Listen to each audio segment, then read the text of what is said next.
안녕하세요. 전 60대 주부입니다. 얼마 전 아이와 함께 앨범을 정리하다가 가족 사진을 보게 되면서 이런저런 얘기들이 생각나서 사연을 몇 장 적어봅니다.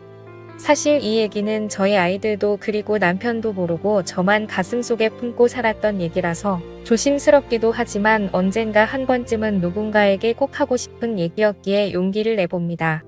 어린 시절부터 제 인생은 막말로 진짜 뭐 같았습니다. 부모가 저를 버린 건지 아니면 돈을 벌러 떠난 건지 정확한 이유도 모른 채 교회 목사님 손에서 자랐습니다.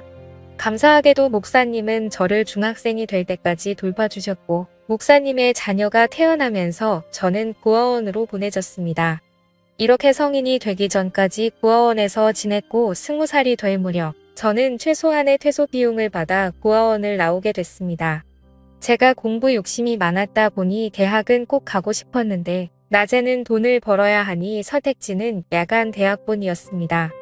결국 낮에는 공장에서 일하고 밤에는 대학을 다니면서 겨우 대학을 졸업했고 그 뒤엔 반도체 공장으로 옮겨서 3교대 근무를 했습니다. 그런데 이렇게 살다가는 죽도 밥도 안 될 것 같아서 공장을 관두고 큰맘 먹고 공무원 시험 준비를 시작했습니다. 다행히도 3년 동안 공무원 시험을 준비해서 30이라는 늦은 나이에 공무원 시험에 합격할 수 있었습니다.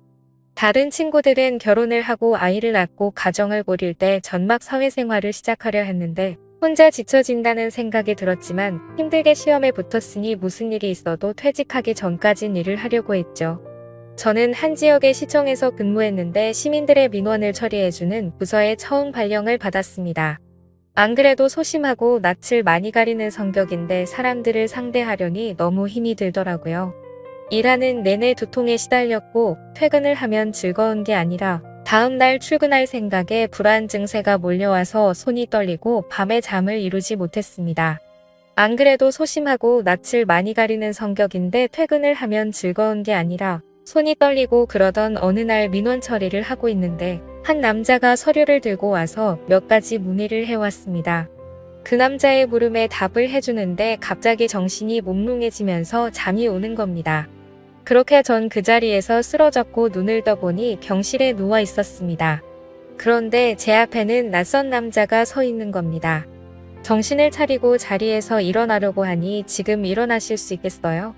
좀 더 쉬셔야 할 것 같은데 라고 하며 저를 일으켜주는데 낯선 남자의 터치가 조금 불편해서 제가 몸을 뒤척이니 좀 더 쉬셔야 할 것 같은데 이 제가 몸을 뒤척이다. 아, 죄송합니다.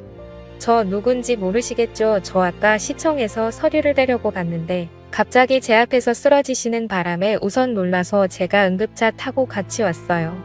직원분들이 올 상황이 아닌 것 같아서 라고 자기 길을 소개하더라고요. 저는 감사한 마음에 퇴원 처리를 하고 그분에게 연락처를 물었습니다. 그래도 저 도와주신 분인데 식사 대접이라도 해야 할 것 같아서요. 그리고 일주일 뒤 그 남자와 저녁 식사를 하는데 사람이 너무 자상하고 괜찮더라고요. 그 남자는 아버지와 함께 작은 사업을 하는 남자였는데 겉모습만 봐도 저와는 너무 다른 세계에 사는 사람 같았습니다. 깔끔한 스타일의 옷도 유명 브랜드를 입고 다니고 누가 봐도 곱게 자란 티가 났죠. 몇 번 만나면서 저는 그 남자에게 호감을 느꼈지만 만나면 만날수록 욕심을 내면 안 될 것 같다는 생각이 들더라고요. 전 친인척 하나 없고 부모도 없는 고아원 출신의 재산이라고는 제가 월급 봐서 모은 돈이 전부였으니까요. 이제 겨우 시험에 붙어서 작은 원룸 하나 마련하기까지 너무 오랜 시간이 걸려서 그런지 그 멋진 남자 앞에만 있으면 제가 너무 작아지는 느낌이 들었습니다. 하지만 그 남자와 한 달 정도 만나면서 몇 번이나 헤어지자고 얘기하려 했지만 도저히 용기가 나지 않았습니다. 그런데 하루는 남자가 집업이라면서 잠깐 나와달라고 하더라고요. 남자는 차 안에서 저를 기다리고 있었는데 제가 차에 타자마자 저에게 입을 맞추더니 정식으로 연인이 되고 싶다고 하는 겁니다. 전 그 얘기를 듣고 펑펑 울어버렸습니다. 나같이 볼품없는 사람을 사랑해주는 사람이 나타나니 괜스레 눈물이 나더라고요. 전 그렇게 그 남자를 받아주기로 했고 1년 연애 끝에 저희 두 사람은 결혼을 약속했습니다. 저야 부모님이 안 계셔서 저만 좋으면 결혼을 할 수 있었지만 문제는 남자의 어머니였습니다. 결혼을 반대하는 이유는 단지 제가 고아라는 것 때문이었습니다. 어머님을 이해 못하는 건 아니었지만 고아가 된 게 제 탓도 아니고 저만 나보지도 않겠다고 하시니 솔직히 억울하긴 하더라고요. 하지만 아버지는 달랐습니다. 오히려 제가 고아로 자랐는데 혼자 공부해서 공무원까지 됐다고 하니 따고가 있어 보인다며 저를 먼저 만나보고 싶다고 하셨다는 겁니다.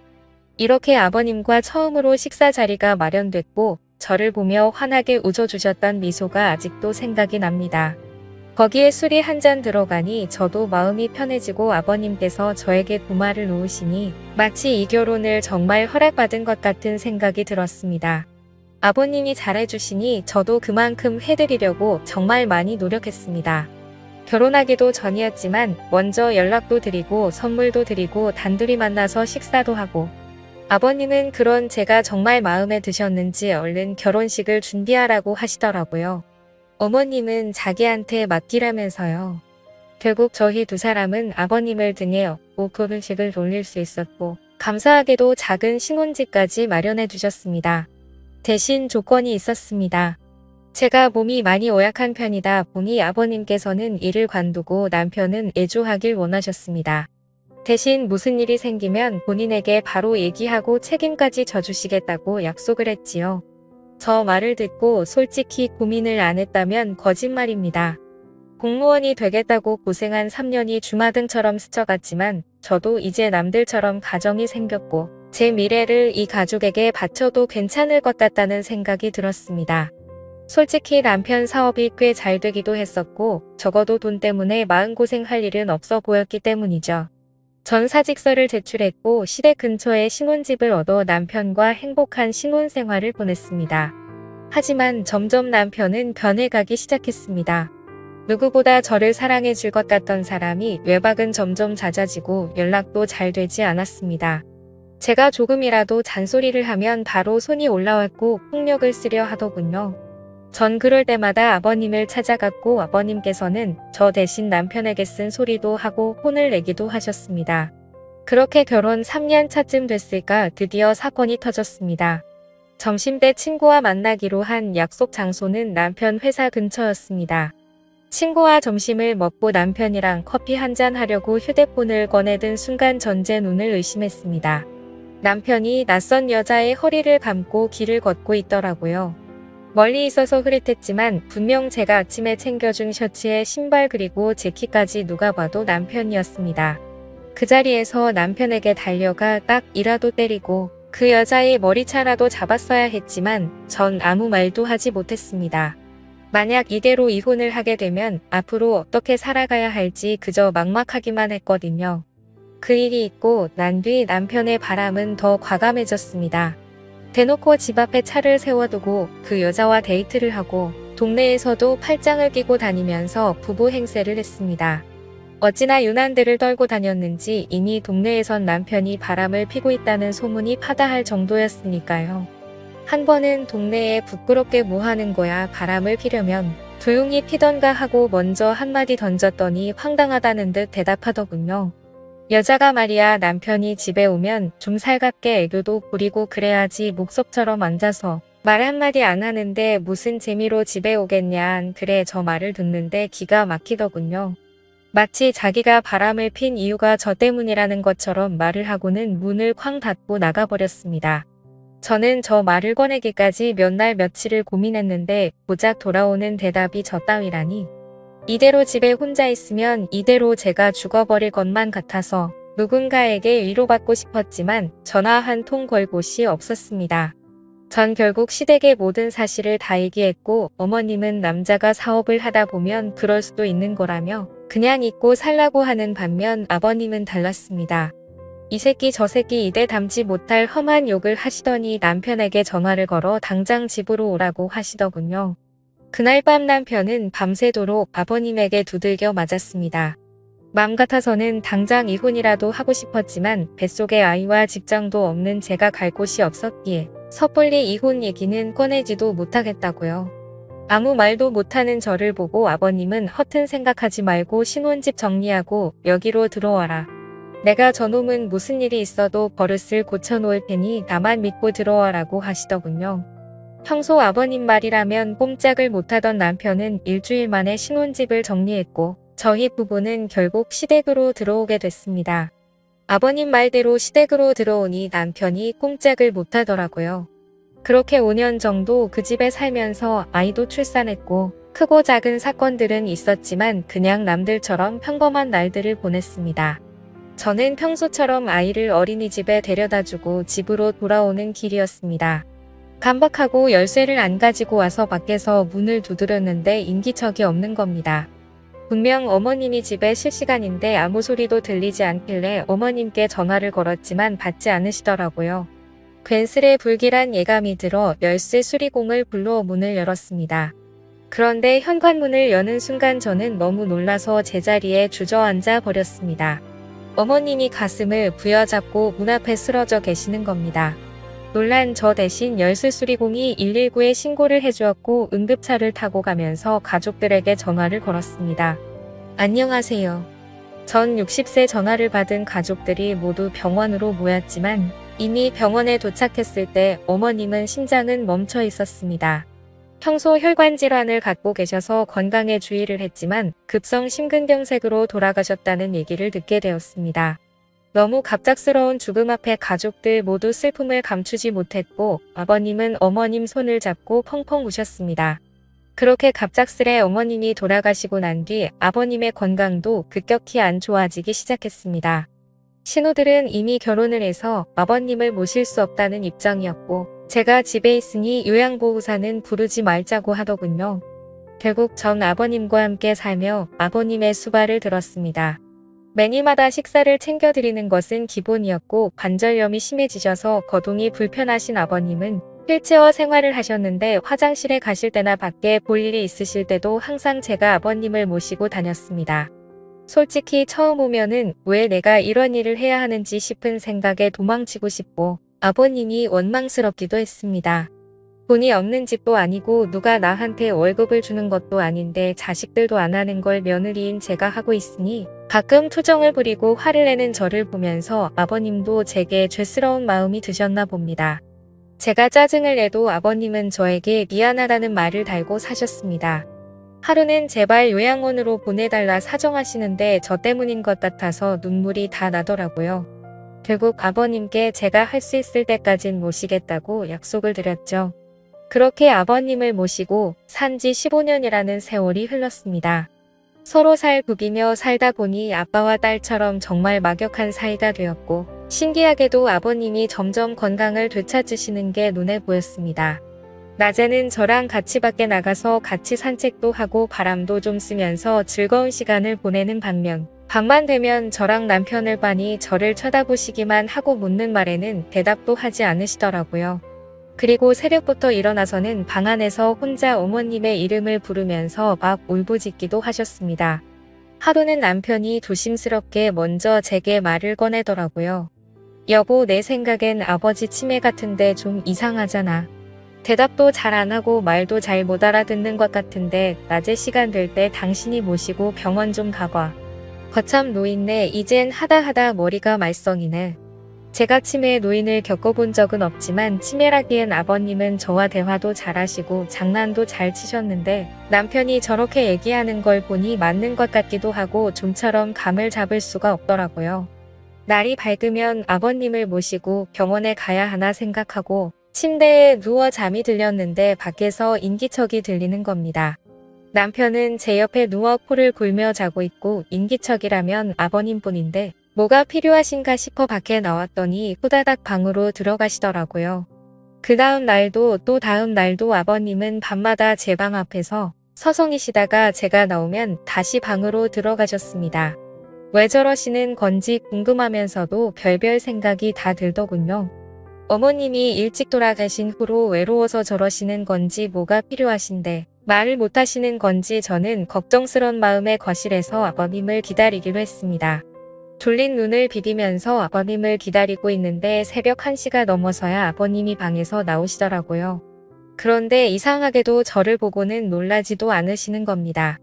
제가 작은 목소리로 아버님 뭐 필요한 거 있으세요? 저한테 말씀하세요. 라고 했더니 아버님이 제 옆에 앉으시더니 제 손을 꼭 잡으셨습니다. 그리고는 작은 소리로 뭐라고 하시는데 처음엔 무슨 말씀을 하시는 건지 이해가 잘 되지 않았습니다. 그런데 갑자기 아버님이 눈물을 뚝뚝 흘리시는 겁니다. 큰 소리로 울지는 못하시고 숨죽여서 우시는데 저까지도 눈물이 나더라고요. 저는 이유도 모른 채 아버님을 위로해드렸고 아버님은 힘들게 입을 여셨습니다. 희정아, 정말 고맙다. 내가 너한테 정말 고마워서 은혜를 어떻게 갚아야 할지도 모르겠다. 그리고 정말 고생 많았다. 내가 한 번은 꼭 말해야지. 생각을 했는데 정말 고생 많았다. 라고 말씀해 주시더라고요. 15년이 넘는 시간 동안 아버님을 모시고 살았지만 미안하다는 말뿐 고맙다거나 고생했다는 말은 한 번도 해주신 적이 없으셨거든요. 제가 아버님 앞에서 울자 아버님은 저를 꼭 안아주셨습니다. 그리고는 몇 시간 동안 이런저런 얘기들을 나눴지요. 그리고는 동이틀 무렵 아버님은 저에게 작은 종이 한 장을 보여주셨습니다. 그 종이 속에는 유언장이라는 세 글자가 적혀 있었습니다. 그리고 그 유언장에 적힌 내용을 보고 저는 깜짝 놀랄 수밖에 없었습니다. 아버님이 가지고 계신 재산의 일부만 남겨두고 모두 저에게 위임하고 싶다는 내용이었습니다. 가슴에 손을 얹고 저는 돈을 바라고 아버님을 모신 것이 아니라 정말 제 아버지라는 생각으로 아버님을 모신 건데 그 유언장을 보고 마음이 너무 무거워졌습니다. 아버님, 제가 이런 걸 바라고 아버님과 함께 지낸 게 아니에요. 아버님은 그냥 제 아버지나 다름없으시고 제가 잘해드린 것도 없는데 라며 말끝을 흘렸지요. 그럼 알지, 내가 왜 그걸 모르겠니? 자식들도 다 마다한 걸 며느리인 내가 해줬으니 거절 말고 받아라. 내 평생 은혜를 갚으려면 이걸로도 많이 부족하다만 이렇게라도 해야 내 마음이 편해질 것 같다. 말씀하시고는 방으로 들어가셨습니다. 그 일이 있고 난 뒤 저 남편 아버님 모두 아무 일 없다는 듯 평범하게 지냈습니다. 저도 아버님도 그날 일에 대해서는 얘기를 꺼내지 않았지요. 그리고 3년 뒤쯤 아버님의 아침상을 차려서 방으로 가지고 들어갔는데 아버님께서 누워서 눈만 껌뻑껌뻑 하시는 겁니다. 아버님, 일어나서 식사 드세요. 마늘 장아찌 좋아하셔서 그거 만들었어요. 하고 말씀드리는 순간 헛기침을 크게 하시더니 그 자리에서 숨을 거두셨습니다. 저는 아버님을 끌어안고 펑펑 울었고 결국 아버님의 인중을 지킨 며느리가 됐습니다. 아버님 장례를 치르고 물건들을 정리하는데 신우들이 집으로 몰려왔습니다. 아버지 유언장을 발견했다는데 신우가 갖고 있는 유언장에는 재산의 10%를 자식 셋이 나눠 갖고 나머지는 아버님께서 평생 후원해 오신 보육원에 기부하겠다는 내용이었습니다. 그 유언장을 보고는 세 남매는 아버님을 원망하는 곡소리를 냈고 그 모습을 보면서 저는 그 모습을 멀뚱멀뚱 바라만 보고 있었습니다. 물론 아버님이 제게 주신 유언장 얘기는 굳이 하지 않았지요. 어차피 제 돈도 아니었고 아버님께서 좋은 일에 쓰시겠다고 결정하셨으니 그 뜻을 따르는 게 맞다고 생각했거든요. 그리고 한 달 정도 시간이 흐르고 우리 집으로 웬 남자가 한 명 찾아왔습니다. 그 남자는 자신을 변호사라고 소개하고 작은 명함과 함께 재산 위임장과 이혼 서류를 제게 건네주었습니다. 알고 보니 살아생전 아버님께서 변호사를 통해 유언장을 미리 전달해 두셨고 재산 위임 조건은 남편과 이혼하는 것이라고 하셨답니다. 이 사실은 돌아가신 아버님과 변호사 그리고 저만 알고 있으니 걱정하지 말라고 얘기하시는데 전 그 자리에 주저앉아 펑펑 울어버렸습니다. 아버님 바람대로 전짐을 싸서 그 집을 나왔고 아버님이 남겨주신 재산으로 작은 아파트 한 채를 구입했습니다. 그리고 남편에게는 이혼 서류를 우편으로 보냈습니다. 다행인지 불행인지 남편은 별말 없이 동의했고 저희 부부는 그렇게 합의하에 이혼을 하게 됐지요. 벌써 아버님이 돌아가시고 남편과 이혼을 한 지 5년이 지났습니다. 전 지금도 아버님 일이 되면 저 혼자 작게 제사를 지내고 가끔 산소에 찾아뵙고 인사도 드립니다. 비록 제가 며느리로 아버님을 만났지만 친부모보다 저를 예쁘게 해주시고 사랑해주신 아버님에게 기회를 통해 정말 감사하고 사랑한다고 말씀드리고 싶습니다. 아버님 정말 감사합니다.